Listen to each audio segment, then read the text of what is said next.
This is episode 65, and today we're talking about real estate and how individuals who are interested in real estate can get into real estate for very little money, and how you can leverage that opportunity that's going on in the global pandemic to start a real estate career or grow your real estate career.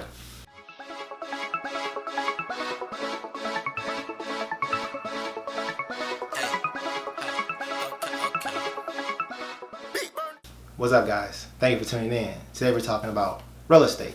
And real estate, at least from a U.S. perspective, is heavily credit. It's a credit society because less than 5% down, a 5% down payment, the bank will give you a loan to buy your entire house. If you have the right pay stubs, if you have the right deposit down for like a 3.5%, you get an FHA loan and pretty much buy your entire house. So if you have a house for $100,000, roughly what, $3,500, roughly around that range, you can get a loan to buy the entire house, and then you start paying back the bank over time. And that has its pros and cons. I mean, the pros is that it allows a lot of people to actually be able to own a house, and then when being able to own a house, you can pretty much just pass that down and start building your net worth. Or you want to start a business, you need a second line of credit on your house, and you can use that money to start a business. So there's a lot of advantages that comes with real estate. You can rent it, or you can rent part of it out. You can pay it off, rent it out, and move to another house. There's a lot of things, wealth creation strategies that you can use with real estate.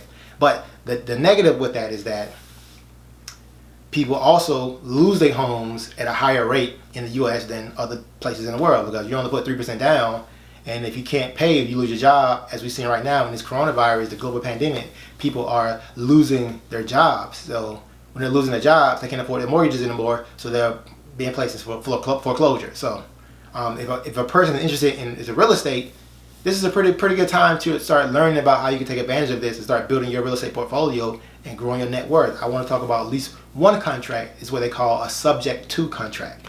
And the idea behind that is that if you have a house, if a person owns a house and is about to go into foreclosure, you can go to that person and say, hey, I know you're about to go into foreclosure. Instead of going through foreclosure, I'll take over your mortgage, and you could just move out and move on with your life. I'll take over your mortgage and start paying for it. Let's give you an example. Let's say the house is worth $100,000, and the person still has roughly, let's say they have $70,000 left on that mortgage. They lost their job, they can't pay for it, they're about to go into foreclosure. You can go to that person and say, hey, let me take your house subject to the mortgage. I'm taking your house, and I'll continue paying the mortgage. And what you'll do is you can pretty much give them, say, I give you $10,000 right now, and then you just move out the house scot-free. And then what you'll do is you'll take over the house, and then you can start doing different entrepreneurial and real estate strategies to start maximizing value. Because the person who house is going into foreclosure, they're gonna lose the house regardless. Whether they take it from you, whether they go through you or go through the bank, they're gonna lose their house regardless. So you're saying I'm gonna give you $10,000 up front, boom. They're losing their house, but now they have $10,000, something that they wouldn't have. So there's an incentive for them to take that deal. And then with you bought a house that has a lot of wiggle room. You have $30,000 worth of equity into the house. So you just paid them $10,000. So now you have the $10,000 that you paid versus the $70,000 that's still left on the mortgage. So that's $80,000. So there's roughly 20% equity still in the house. But you may have to pay some fees to get it caught back up. But there's still some wiggle room, ideally, in the calculation we did. So the idea is that you could pretty much just turn that house into a rental property, because now you can rent it out to someone. If the rental property is more, if the mortgage is on a $100,000 house, let's say the mortgage is roughly $500 a month.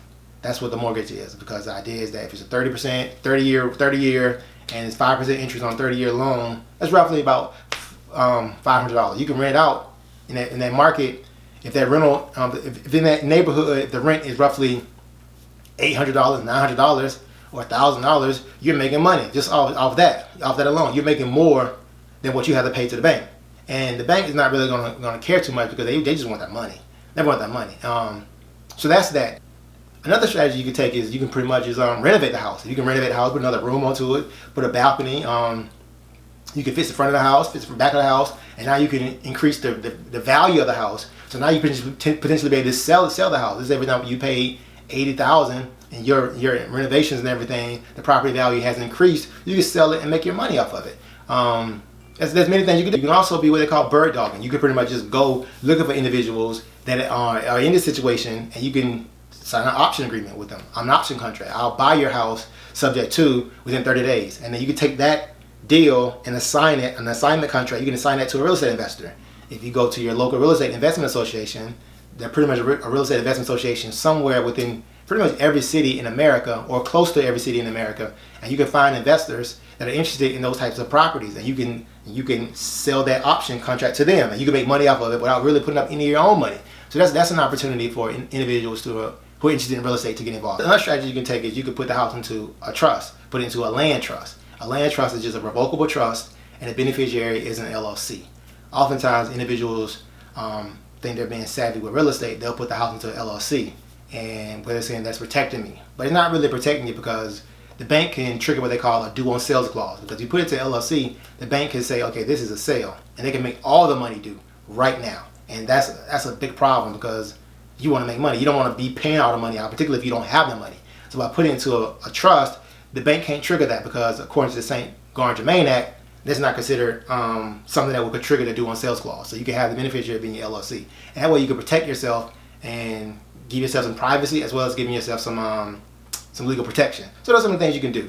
And there's a lot you can do with real estate. Real estate is always here. It's never going anywhere. And there's lots of opportunities. So to recap what we talked about the subject to contract. That's very, very important. We also talked about the assignment contract, and the individuals who don't have any money, they can assign their contract and an option contract to other investors. There's a lot of opportunity individuals can do, because oftentimes in bad economies, when people aren't necessarily buying houses, it becomes a rental market. So individuals are renting more, but because real estate is a necessity, it's one of the few necessities in life. No matter if a person loses their house, they still have to have a place to stay, and that can be another renter or tenant for you. So, but that's all I have. Hope you all have enjoyed this video, and don't forget to like, share, and subscribe. Thanks.